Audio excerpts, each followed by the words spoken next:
Untuk apa? Untuk proses rekrutmen itu kan menurut kami itu proses yang paling apa ya? Kalau bahasanya bikin rumah itu pondasi awalnya dulu.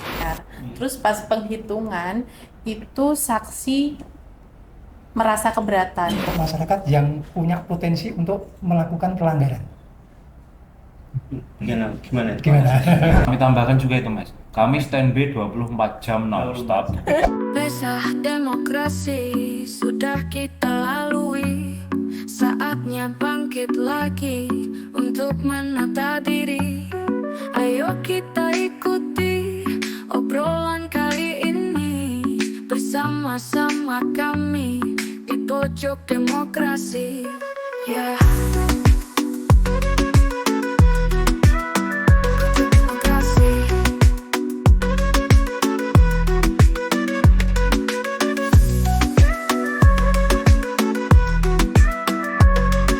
Assalamualaikum warahmatullahi wabarakatuh. Waalaikumsalam warahmatullahi wabarakatuh. Jumpa lagi dengan kami di podcast Pojok Demokrasi Bawaslu Boyolali. Ya, edisi yang ke-12.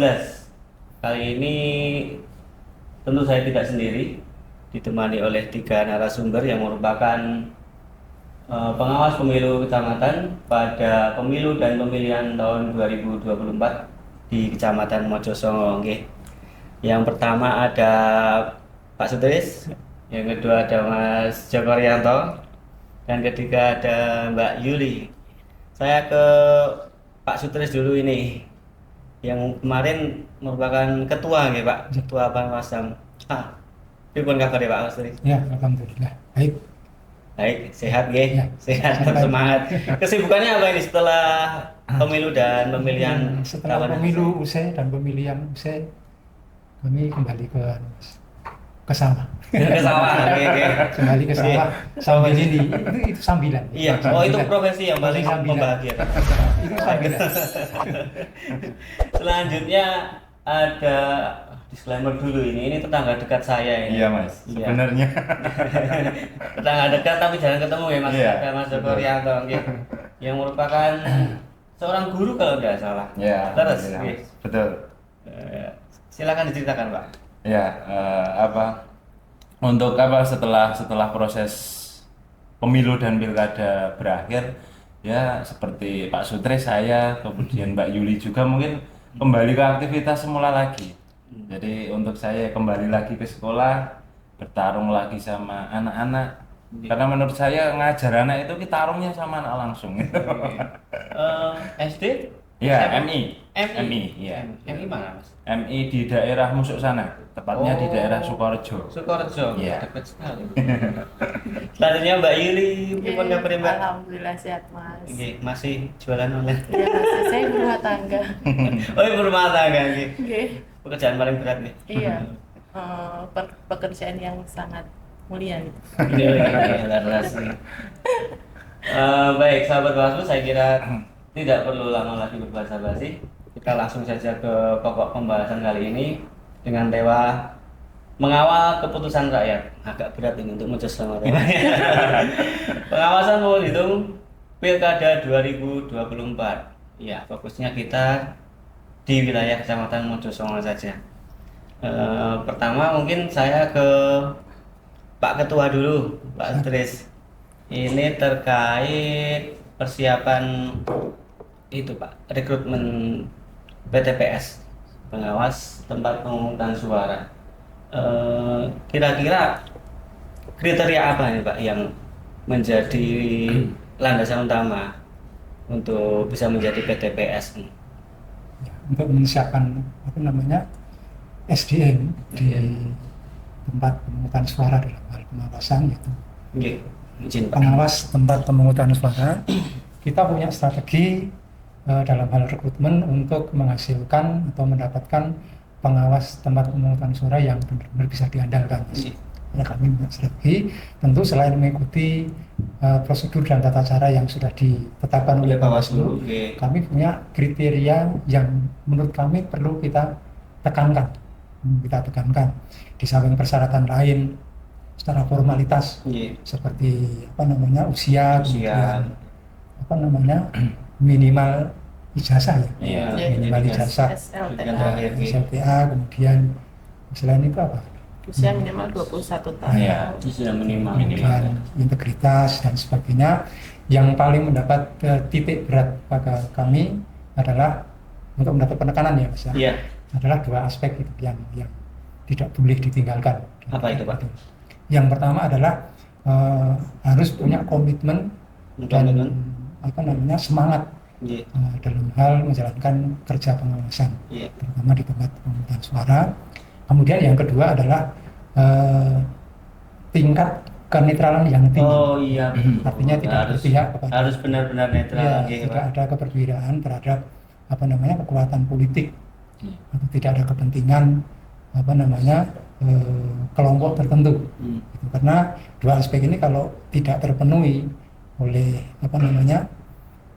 PTPS itu nanti akan terganggu Mas. Dalam hal menjalankan tugasnya kan sangat terganggu. Oke. Itu menjadi titik beratnya dua itu. Dua itu. Oke. Ada yang ingin ditambahkan? Iya, untuk proses tadi itu benar apa yang disampaikan oleh Pak Ketua, Pak mantan ketua saya. Jadi untuk Untuk rekrutmen pengawas di tempat pemungutan suara itu memang kami sangat memperhatikan sekali terkait dengan terutama kenetralitasan itu Mas. Jadi itu kami juga juga membuka saran atau masukan dari masyarakat. Terus kemudian biar lebih teliti lagi kami juga cek di Sipol masuk di dalam kepengurusan partai politik atau tidak. Itu jadi untuk proses rekrutmen itu kan menurut kami itu proses yang paling kalau bahasanya bikin rumah itu pondasi awalnya dulu. Jadi nanti ketika kerja yang lainnya itu biar bisa lebih tertata dan lancar semuanya. Luar biasa sekali. Mbak Yuli mau menambahkan mungkin? Selain yang sudah disampaikan tadi, Iya. mungkin kami lebih selain syarat-syarat yang sudah dikasih dari Bawaslu, usia, kemudian pendidikan, terus kami juga melihat apakah kemarin ada pengalaman di kepemiluan Sudah atau punya tidak. pengalaman apa belum? Oh, begitu. Itu salah satu jadi prioritas kita. Baik, itu tadi terkait rekrutmen ya. Sekarang menjelang hari pemilihan nih, Pilkada 2024, PTPS kan wajib secara fisik harus siap sih, fisik dan mental harus siap. Ada nggak kendala yang dihadapi oleh mereka, misal terkait logistik dan perlengkapan lainnya menjelang hari pemungutan? Oh ya, untuk Mas? Untuk terkait dengan persiapan logistik tadi ya? Iya. Itu untuk PTPS khusus untuk di wilayah Kecamatan Mojosongo itu mungkin kalau yang masalah terlalu ribet banget itu sepertinya tidak ada. Sampai kemarin di Pilkada selesai ini yaitu tidak ada. Paling untuk untuk kekurangan untuk dalam hal logistik itu paling kekurangan surat suara, tapi kekurangan itu hanya pure murni kekurangan salah hitung. Biasanya seperti itu. Karena kan ya gimana ya namanya manusia untuk salah hitung di satu kecamatan kan juga banyak sekali yang harus diurusi. Itu mungkin sedikit kekeliruan seperti itu kemarin yang saya temukan. Ya, kalau logistik untuk PTPS ya, penyelenggara pengawasan, saya kira nggak ada kendala kemarin. Karena memang untuk pengawas itu kan logistiknya nggak begitu nggak begitu rumit gitu loh, nggak begitu banyak begitu.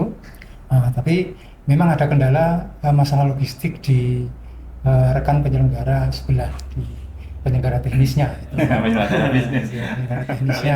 Partner. Ini logistik kadang-kadang ya karena terlalu banyaknya dan rumitnya logistik yang harus dikelola oleh teman-teman PPS dan juga KPPS itu, sehingga logistik kadang-kadang ada yang tercecer, terutama misalkan di hari menjelang pemungutan suara H-3 itu ditemukan sejumlah C pemberitahuan. C Ya, pemberitahuan. kepada pemilih itu yang jumlahnya masih kurang. Iya. Nah itu sehingga teman-teman PPS dan juga KPPS harus mengajukan permohonan keterpenuhan logistik tersebut ke KPU. Nah itu yang Padahal harinya sudah mepet ya. Iya. kadang-kadang seperti itu. Kalau logistik yang lain karena itu posisinya di dalam kotak Di ya, dalam termasuk kotak. surat suara, sehingga pada H-1 atau hari sebelum pemungutan suara kita belum bisa Tahu. belum bisa tahu. Memastikan. Masalah surat suara seperti yang disampaikan Mas Joko tadi, ketahuannya ya setelah Setelah pembukaan. pembukaan Iya. pembukaan pemungutan suara itu. Iya. Kan tahap pertama kan penghitungan dulu, Penghitungan. surat suara untuk diketahui bahwa jumlahnya tidak sesuai dengan jumlah DPT yang Iya. harus dipenuhi surat suaranya. Tapi secara umum di wilayah Kecamatan Mojosongo ini bisa dibilang aman dan lancar sih. Untuk Kalau logistik. kita berkaca pada kecamatan lain ada yang terkena musibah banjir Iya. seperti itu. Aman. Tapi di Mojosongo relatif aman. Ya, aman. Seperti itu. Jadi misalkan ada kekurangan sedikit tentang formulir atau tentang logistik yang lain itu masih bisa diatasi, Mas. Iya. Nah, memang tahapannya seperti itu. Iya.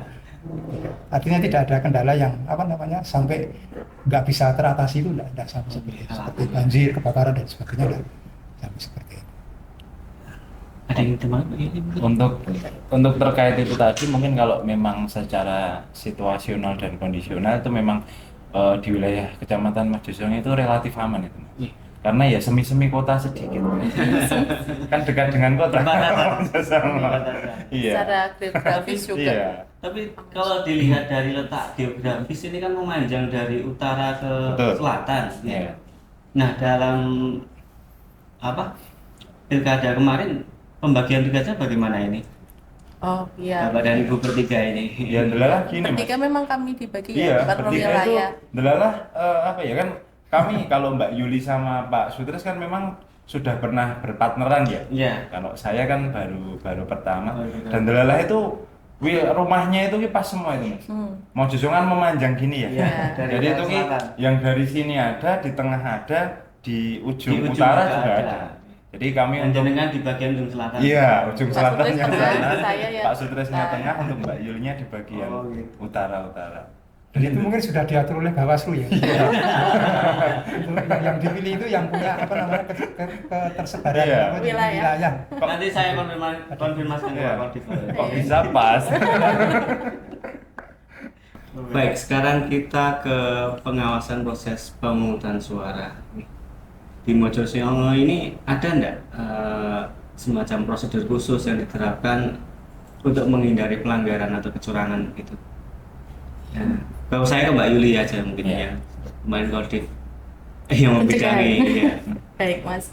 Kalau untuk di Mojosongo untuk melakukan pencegahan, Ya, izin ya Mbak. Nggak apa-apa, lanjut aja.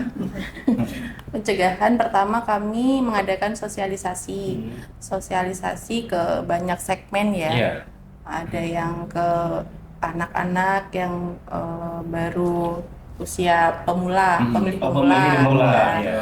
Kemudian ada yang ke disabilitas, Iya. kemudian ada ke organisasi-organisasi kemasyarakatan, misalnya PKK, Karang Taruna, seperti itu. Dan juga kami melakukan himbauan secara tertulis juga ke stakeholder, Iya. kemudian ke pemangku kepentingan di wilayah Kecamatan Mojosongo. Nambahi apa yang disampaikan oleh Mbak Yuli tadi. Iya. Terkait tadi yang di sekolah dulu itu ya Mbak, itu Mas seru.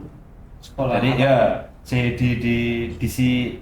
di wilayah Kecamatan Mojosongo itu kan ada satu SMK ya, SMK Negeri 1 Mojosongo Iya, ya. iya. Ya itu kan di SMK Negeri 1 Mojosongo itu kan di tahapan kemarin kan banyak juga anak-anak yang masih usia sekolah itu ya, di anak usia sekolah SMK itu menjadi pemilih pemula. Nah, jadi untuk Untuk pemilih pemula itu kemarin saya, Pak Sutris dan Mbak Yuli itu mungkin banyak sekali ya Mbak. Jadi memberikan memberikan sosialisasi atau apa ya, ilmu-ilmu, sedikit ilmu-ilmu untuk apa? Untuk bagaimana menjadi pemilih pemula yang baik dan bijak, terus kemudian mengenalkan kepada mereka tentang demokrasi yang berjalan di Indonesia, terus kemudian partai-partai politik yang ada itu. Jadi apa? Menurut saya sangat seru sekali karena selain kami melakukan tugas kami sebagai seorang panwas itu sambil berinteraksi dan menyalurkan ilmu yang kami punya kepada anak-anak yang masih pemilih pemula itu baru tadi. pertama kali. Iya, baru pertama kali itu tadi. Karena mungkin kan itu ya Mas, apa suatu momen itu. Jadi suatu momen buat anak-anak apa ya, anak-anak sekolah lah menjadi apa ya, menjadi pemilih jadi dalam apa menyuarakan suara mereka ini kan seperti itulah. Dan mungkin karena kebetulan profesi jenengan juga Iya. Jadi disangkut-sangkut kan itu masuk lagi. Iya. Ninggalin aja. Iya. Ninggalin aja. Selain itu juga apa namanya, kami memohon ke teman-teman pemula tadi ataupun tokoh-tokoh masyarakat ataupun warga sekitar untuk berpartisipasi gitu ya. Apa namanya, melaporkan misalnya ada kecurangan, seperti itu. Memohon kepada mereka untuk partisipasinya agar misalnya ada kecurangan segera laporkan ke kami, atau misalnya ada kejadian-kejadian yang sekiranya di luar apa namanya ya, di luar apa namanya, Di luar prediksi. iya, Di luar kendali. itu bisa dilaporkan ke kita gitu. Ada semacam kontak pengaduan berarti dulu ya Mas? Iya, Gitu. ada Mas. Iya. Iya. Kami ketika melakukan sosialisasi itu Mas, memperkenalkan medsos Panwas sama Jusongo juga. Jadi ya lumayan itu followernya tambah banyak. Piro, 1000 nek. Iya. Jadi apa kami masuk follow dulu akun kami. Harus itu Mas. Harus itu. Kewajiban. Ada lagi Mas? Jadi gini ya, jadi betul yang disampaikan oleh Pak Yuli tadi, kita menyampaikan apa namanya sosialisasi secara masif Mas ke seluruh segmen masyarakat itu dengan tujuan dua, karena ada dua, kalau saya bagi ada dua kelompok masyarakat. Kelompok masyarakat yang notabene hanya menjadi pemilih, kemudian kelompok masyarakat yang kedua adalah kelompok masyarakat yang punya potensi untuk melakukan pelanggaran. Gimana? Ya seperti pemilih pemula, kemudian pemilih pada umumnya itu kan hanya sebagai pemilih. Maka kita lakukan sosialisasi dengan tujuan untuk di samping mengenal apa itu demokrasi, menggunakan haknya dengan baik dan bertanggung jawab, juga ikut mengawal artinya ikut menjadi pemilih pengawas partisipatif, aktif sebagai partisipatif. Kemudian terhadap kelompok masyarakat yang berpotensi melakukan pelanggaran pemilihan, seperti kalangan apa namanya tim sukses, partai politik, calon, kemudian apa namanya pemerintah desa, kecamatan dan sebagainya, ASN dan sebagainya, itu adalah kelompok masyarakat yang kami apa namanya anggap berpotensi untuk melakukan pelanggaran pemilihan. Maka di samping kita lakukan sosialisasi terhadap aturan-aturan dan juga apa namanya ketentuan-ketentuan penyelenggaraan pemilihan, itu mereka kita beri himbauan ya, surat himbauan kepada partai politik, kepada kepala desa, Pak Camat dan sebagainya, itu kita berikan himbauan yang intinya agar mentaati apa yang memang sudah menjadi ketentuan dalam penyelenggaraan pemilihan. Semuanya taat, intinya seperti itu. Itu upaya kami untuk melakukan pencegahan agar pada saat pelaksanaan pemungutan dan penghitungan suara tidak terjadi pelanggaran yang berarti. Ya memang masih ada ya Mbak, pelanggaran sedikit-sedikit, tapi insya Allah masih bisa kita apa namanya kendalikan. Jadi sedikit itu contohnya yang bagaimana? Sedikit. Ya ini sudah pada klimaknya belum ini? Belum. Ya ini seperti masih di proses pemungutan suara ya, tadi. seperti apa ya? Seperti kepala desa itu mengadakan pertemuan, tapi agak samar gitu loh. Pertemuan yang mengatasnamakan kepentingan desa, tapi apa namanya diwarnai atau diwarnai dengan kepentingan kelompok tertentu atau kelompok calon begitu. Ada juga yang seperti itu. Misalkan mengundang masyarakat, kepala desa, tapi di situ juga hadir tim sukses. Ya. Nah, itu Oh, seperti itu, gitu. dalam kondisi itu. Nah, itu ketika kita konfirmasi, kepala desa juga mengelak gitu ya, mengelak. Tapi ya gimana ya, kita bisa melakukan tindakan ketika kita menemukan bukti awal, paling tidak kan seperti itu. Ya seperti itu Mas. Tapi insya Allah masih, meskipun ada pelanggaran sedikit, tapi masih belum begitu brutal. Artinya masih ya rada pacar ya Pak. Masih tingkat Masih bisa dikatakan iya, masih ya. Selanjutnya untuk setelah proses pemungutan suara ini, kita beranjak ke pengawasan waktu penghitungan suara nih, sampai dari tingkat TPS sampai ke kecamatan nih. Kiat-kiat apa ini yang dilakukan jajaran pengawas nih agar bisa berjalan transparan sesuai aturan yang berlaku? Ya pertama kita Mas, kita pahamkan ya aparat pengawas di bawah kita, Iya. terutama PKD dan Oh, PKD dulu, BPS. betul, oke. BPS itu kita pahamkan tentang aturan-aturan yang harus ditaati pada saat penyelenggaraan pemilihan ini berlangsung gitu. Kemudian apa yang harus dilakukan oleh PPS dan juga KPPS di tingkat masing-masing itu mereka harus tahu karena mereka yang akan diawasi harus paham gitu. Kemudian kita tingkatkan koordinasi, tingkatkan jalinan koordinasi dengan, misalkan kalau Dengan PPK PTPS itu dengan KPPS, kemudian PPS dengan PKD, kemudian kami di Panwasam itu kami meningkatkan kualitas koordinasi itu dengan PPK.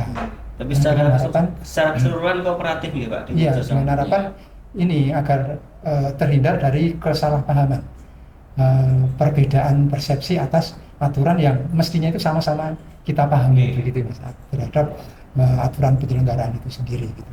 Kalau toh ada itu ya bisa kita minimalisir lah, dengan jalinan yang baik untuk koordinasi dan komunikasi kepada mereka.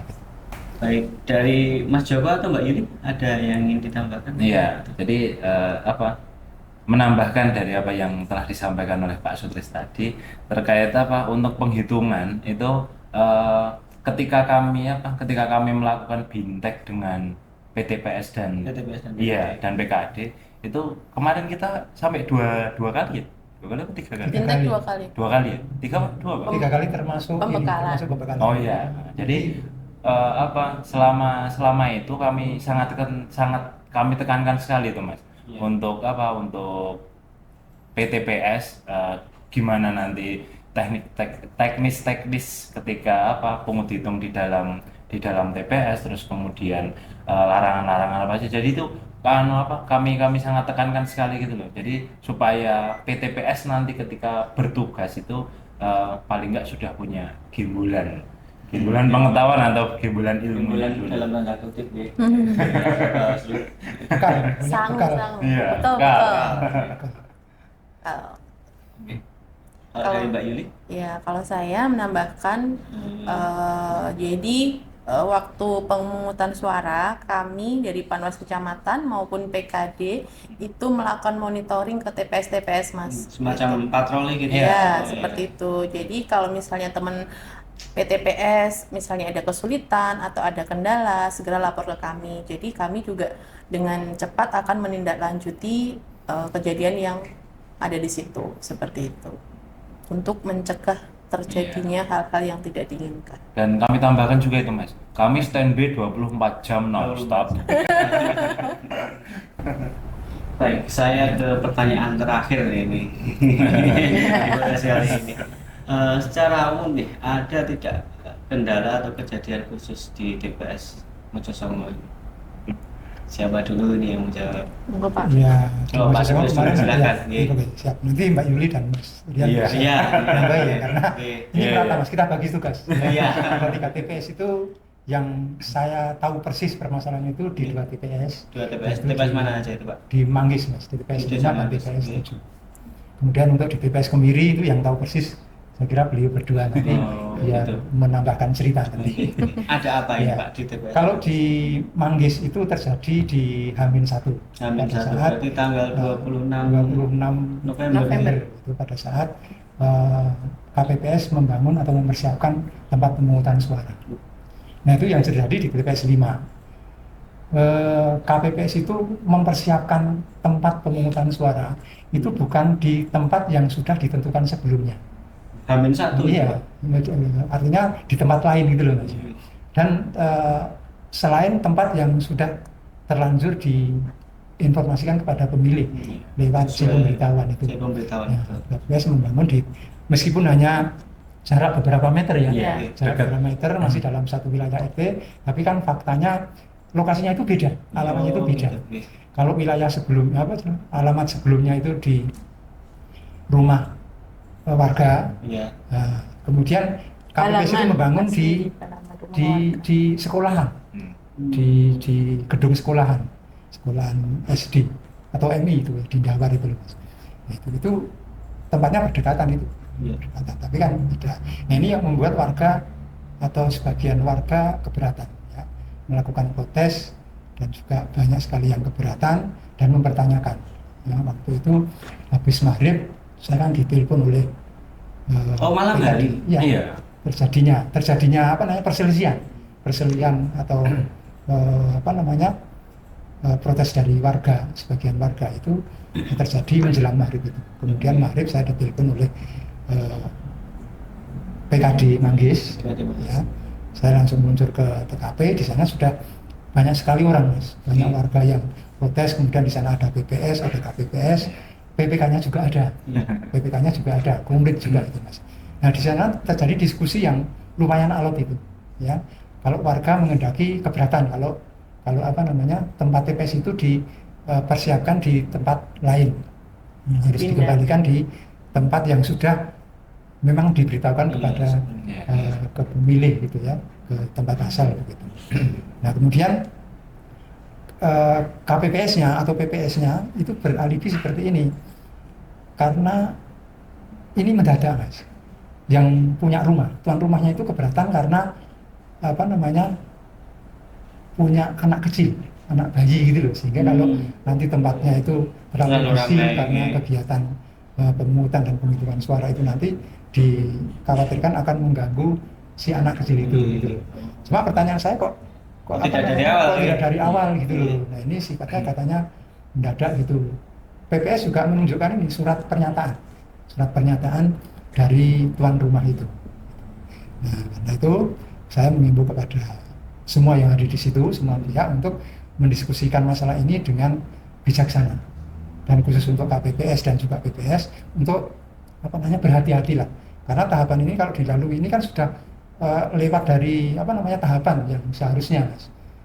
Penentuan tempat PPS kan sudah 1 minggu yang lalu gitu ya. Nah, kemudian ini kok berubah H-1, nah ini timbul masalah karena sudah diinformasikan ke pemilih kan begitu.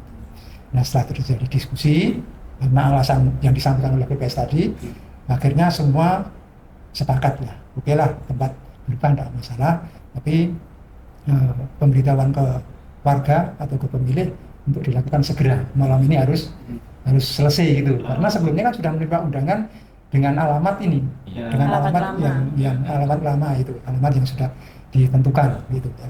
Nah, tiba-tiba kok pindah di sana, nanti akan timbul pertanyaan yang mungkin membuat warga itu tanda tanya itu, ada apa ini dengan PPS dan juga KPPS-nya begitu. Nah, akhirnya disepakati, oke. Begitu. Nah setelah selesai di situ, saya diajak lagi oleh PKD, Mas. PKD menuju ke TPS 7. Masih di desa Manggis ya? Menurut PKD katanya TPS 7 juga melakukan hal yang sama, membangun atau mempersiapkan tempat pemungutan suaranya itu di tempat lain. Berarti Pak Sutres kondisi mendapat pemberitahuan itu sudah larut? Maghrib menjelang misa. Oh, gitu. Maghrib menjelang misa itu saya langsung ke sana. Nah, saya ke TPS 7 sama PKD dan PPK-nya juga ikut saya ke sana itu ya. Nah ternyata KPPS-nya itu sudah mempersiapkan TPS itu di tempat lain, hanya seberang jalan begitu Mas, hanya seberang jalan, sebelah timur itu ya, sebelah timur itu. Kalau tempat asal itu kan yang sudah ditentukan itu kan sebelah barat jalan itu, tapi masih dalam satu RT Mas. Nah itu KPPS-nya ketika saya tanya masalahnya apa kok dipindah, gitu. Dia menerangkan bahwa pertimbangan cuacanya karena cuaca sekarang ini berpotensi turun hujan, gitu. Sehingga kalau di halaman nanti ditakutkan akan terjadi terganggulah dengan hujan itu lah. Apalagi di sana nanti kan akan mengelola dokumen-dokumen yang berupa kertas banyak sekali ya, surat suara dan juga formulir-formulir yang lain. Maka dia beralasan seperti itu untuk mengamankan dokumen-dokumen itu sehingga ditempatkan di dalam rumah tapi rumah lain Mas, bukan rumah yang ada halamannya yang sudah ditentukan itu. Tapi alhamdulillah logistik aman. Saya ke situ sudah jadi namanya KPPS-nya itu sudah selesai membangun TPS. Di sana juga ada KPU Bumaya waktu itu berada di lokasi itu melakukan pembinaan lah mungkin dan arahan kepada KPPS dalam hal membuat atau mengatur layout tempat pemungutan suaranya itu ya. Nah, saya juga tanya seperti itu dan saya menghimbau kepada teman-teman KPPS dan juga BPS termasuk BPK-nya agar ini ditindaklanjuti dengan karena itu kejadian luar biasa ya, dengan berita acara. Ya harus ditindaklanjuti dengan berita acara, kemudian pemberitahuan kepada pemilih untuk dilakukan segera. Ya malam ini harus selesai, tidak boleh hanya lewat toa masjid, harus door-to-door karena pemberitahuan awal melalui C6 kan juga door-to-door itu Mas. Maka malam itu harus selesai. Nah mereka sanggup gitu ya. Situasinya sendiri pada malam itu kondusif atau itu kan sudah selesai, saya anggap sudah selesai lah.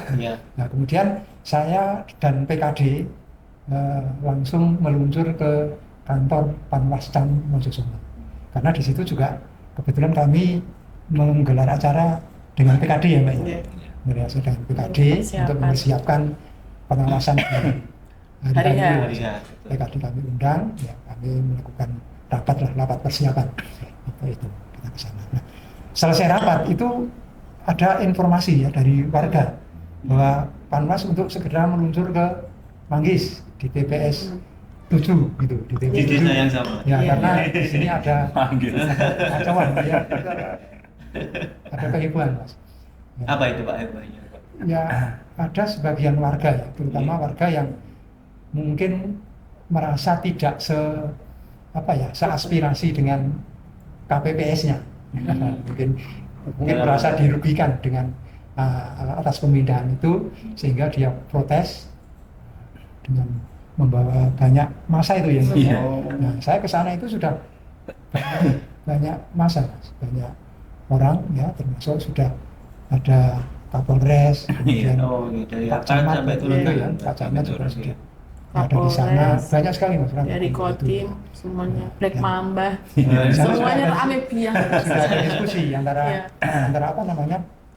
KPU dan warga yang keberatan itu, jadi diskusi. Akhirnya yaitu karena diskusinya alot, maka tidak bisa menerima lah. Jadi kalau TPS itu dipindah dari tempat asal, selain yang sudah diterima melalui lewat C6 gitu.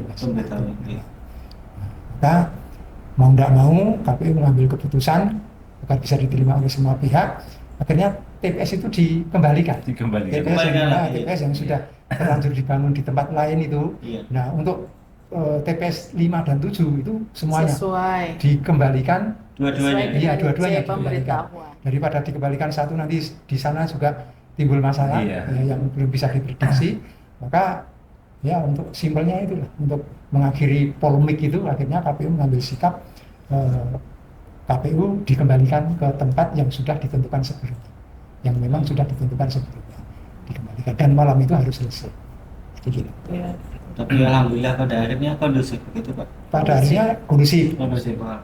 Nah itu di Manggis itu ya seperti itu. Kemudian di Kemiri ya di TPS 3 itu yang lebih tahu saya kira rekan berdua inilah, karena mereka yang apa namanya secara langsung Iya. menyaksikan peristiwa kehebohan di TPS 3 itu. Oh, gitu. Ada apa di Kemiri Mbak Yuli? Silakan. Di Kemiri itu kejadiannya di hari hanya. Hari ya. Waktu itu pemungutan suara telah selesai, kemudian masuk ke proses penghitungan. Nah, dari awal semuanya itu berjalan lancar. Terus pas penghitungan itu saksi merasa keberatan Iya. karena layout yang KPPS setting itu tidak sesuai dengan SOP. Jadi saksi dan pengawas TPS itu tidak bisa menyaksikan langsung surat suara yang dibuka gitu, Mas. Oke. Gitu. Jadi itu waktu itu udah berjalan penghitungan suara yang sampai berapa gitu ya? Iya. Udah mau selesai yang Udah mau selesai. Yang gubernur tadi, ya? kan gubernur dulu. Gubernur dulu, Iya. gubernur udah selesai Selesai. Mas, dihitung udah selesai. Betul. Terus pas masuk ke penghitungan yang bupati, mereka ini apa namanya tidak terima gitu. Kenapa kami nggak bisa melihat langsung? Jadi misalnya surat-surat dibuka, dibentangkan gitu, mereka tuh nggak bisa lihat yang dicoblos itu mana gitu, nggak kelihatan Mas karena mereka dilarang mendekat gitu. Jadi mereka keberatan kenapa saya nggak bisa lihat gitu. Harusnya kan bisa tuh, Iya. kan saksi sama pengawas TPS itu kan bisa lebih dekat kalau layout untuk penghitungan kan. Gitu. Akhirnya saksi dari ya waktu itu Iya, saksi saksi. keberatan, terus mereka bawa masa Mas, banyak banget. Ya Allah, banyak banget Mas, sampai semua juga ada dari Kapolres sama Kapolsek, ya dari Polres, Polsek, Kodim, Koramil, semuanya Black Mamba, semuanya Iya. tuh Mas sampai malam ya. Iya. Kita jadi endingnya hitung ulang Mas. Jadi Hitung semua ulang. yang sudah dihitung termasuk surat suara yang gubernur tadi dihitung ulang dari awal gitu.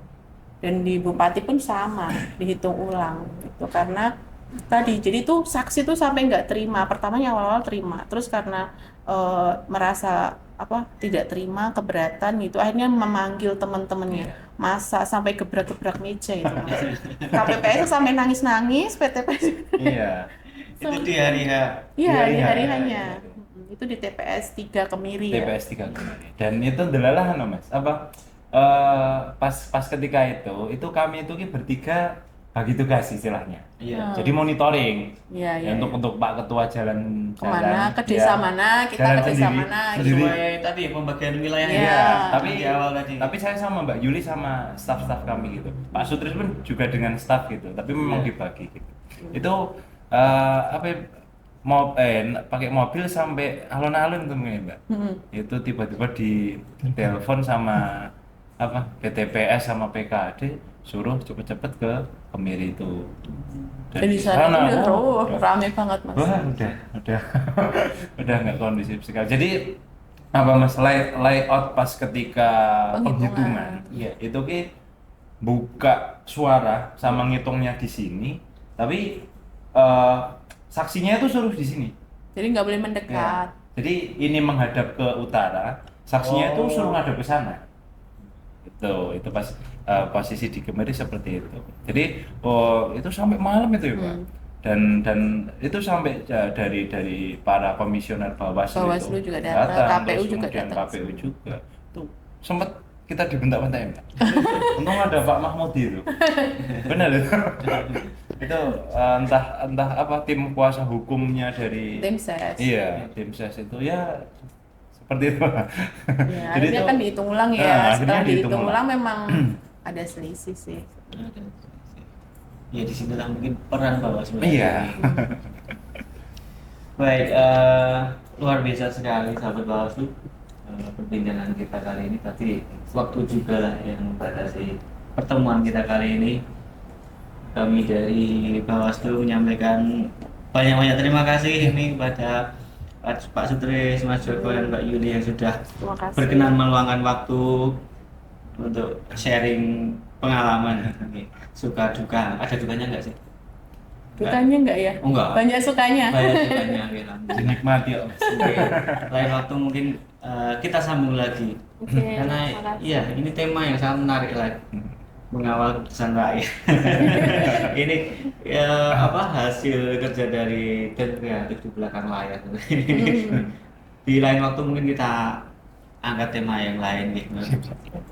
Baik sahabat Bawaslu, demikianlah podcast Pojok Demokrasi kali ini. Saya Fajar selaku host menyampaikan permohonan maaf apabila ada salah-salah kata. Sampai jumpa di lain kesempatan. Assalamualaikum warahmatullahi wabarakatuh. Salam. Salam. Mas.